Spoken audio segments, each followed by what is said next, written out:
My name is Sarah. I'm 28 years old, and my best friend held my hand at my dad's funeral.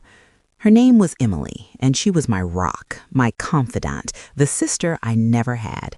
We'd been inseparable since kindergarten, sharing every secret, every dream. So when my father passed away unexpectedly, it was Emily who held me together, her touch a lifeline in the sea of grief. But as the lawyer began reading his will, a chilling silence fell over the room. Emily's name was called, not as a friend, but as a beneficiary, and the amount was staggering. It was more than I'd inherited. In that sterile, hushed room, surrounded by grieving family, my world fractured into a million pieces, and the hand that held mine suddenly felt like it was holding a knife. I remember the funeral so vividly, the somber gray sky mirroring the ache in my chest. Dad's favorite hymns played softly, each note a stab of memory. Emily was a constant presence, her arm around my shoulders, her whispered words of comfort a balm to my shattered soul. "I'm so sorry, Sarah," she'd say, her own eyes glistening. "He was like a father to me, too." I clung to her, grateful for her unwavering support.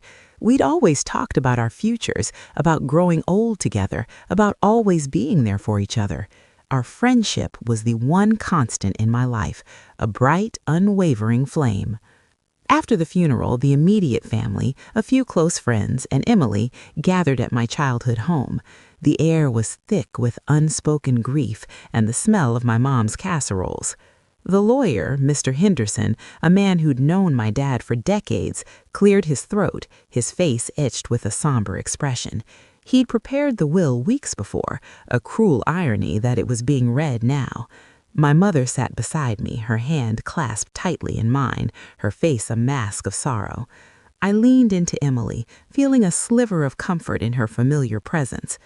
Mr. Henderson began reading the will, his voice steady but heavy.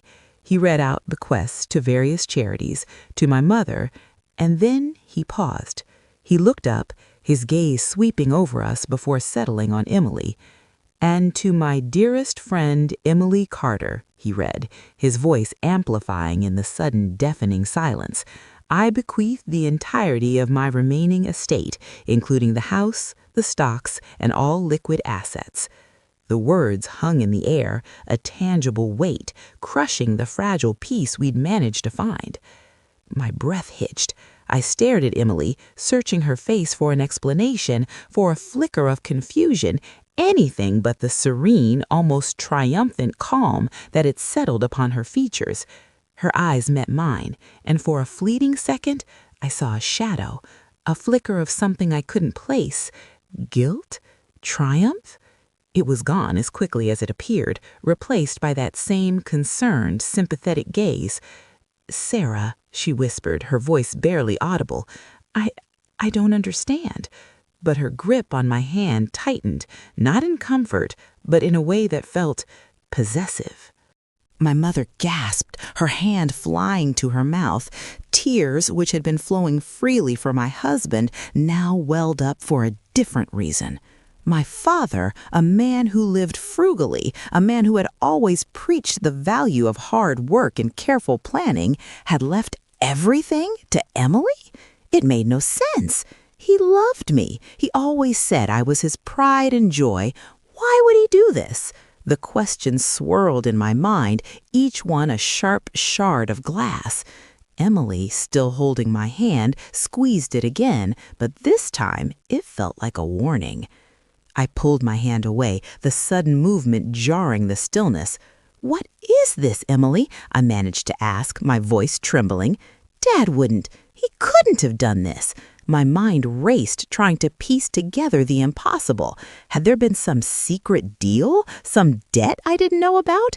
My father was a man of integrity. This felt like a betrayal of everything he stood for. Emily's expression shifted, the mask of grief slipping to reveal a hardening resolve. "Sarah, your father trusted me. He knew I would take care of things." "Take care of things?" I repeated, my voice rising. "He left you everything, and I get nothing after everything I've done for him, for this family?" The hurt was quickly morphing into a cold, hard anger.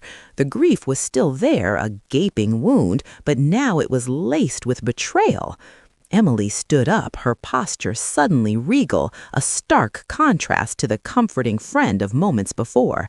"Your father knew what was best, Sarah. Perhaps you should consider why he made this decision." I looked at my mother, her face pale and bewildered. She'd always been close to my father, but he had kept his financial affairs private. Now, it seemed, the secrets were coming out, and they were shattering our family. The house, the memories, the future I thought I was building, it was all potentially gone. The weight of the situation crashed down on me, suffocating. I needed to understand. I needed answers. The next few days were a blur of hushed conversations, tearful accusations, and a growing suspicion that gnawed at me. Emily was still around, offering condolences, but her presence felt suffocating, her sympathy hollow. I started digging, looking through my father's study, searching for anything that could explain this drastic measure. My mother, initially lost in her grief, began to rally, her concern for me overriding her own sorrow. "Sarah," she said one evening, her voice firm, "we need to get to the bottom of this. Your father wouldn't have done this without a reason." I found a locked box in my father's closet. With trembling hands, I managed to pry it open. Inside, I found old photographs, letters, and most importantly, a hidden ledger. As I scanned the pages, a sickening realization dawned. My father, always so careful, had been investing heavily in a new venture, a venture that had failed spectacularly, leaving him deeply in debt. But the ledger showed more than just financial struggles. It detailed a series of large recurring payments made to a shell company with a single chilling annotation, EC, for silence. My blood ran cold. EC? Emily Carter. The payments had started years ago, increasing significantly in the last year. What was Emily being paid for? What secret was she keeping that my father felt compelled to pay for? The betrayal cut deeper than I could have imagined. My best friend, the one person I thought I could always count on, had been systematically draining my father's resources, and now she stood to inherit what little was left. I confronted Emily with a ledger, my voice shaking with a mixture of rage and sorrow. Her carefully constructed facade finally crumbled, her face contorted with a mixture of fear and defiance. "He owed me, Sarah," she spat out, her voice no longer soft and comforting, but sharp and venomous. "He owed me for keeping his secret. He was gambling away everything, and I was the only one who knew. I was helping him, trying to fix his mess, and he promised me this. He promised me the house, the money, as compensation for my trouble and my loyalty." The truth was more devastating than I could have ever imagined. My father, facing ruin and shame, had made a desperate pact with my best friend. He'd leveraged his assets, his legacy, and my inheritance to keep his gambling addiction a secret, all while Emily, my confidant, my sister, was complicit, profiting from his downfall. The hand that had held mine in my deepest grief was the same hand that had been reaching into my father's pockets, the same hand that now held the deed to my future.